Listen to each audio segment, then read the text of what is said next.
ఏ ప్రార్థనా మందిరాల్లో గాని ఒక మతం అని కాదు, అక్కడంతా కూడా ఆ మతం వాళ్లే ఉండాలి,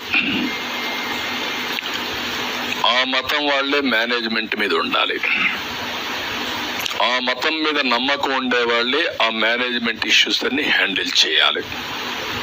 అందులో నేరస్తులు గాని సంఘ విద్రోహ శక్తులు గాని అలాంటి లేకుండా వెరిఫై చేసుకుంటాం మేనేజ్మెంట్ బోర్డులు వేసేటప్పుడు.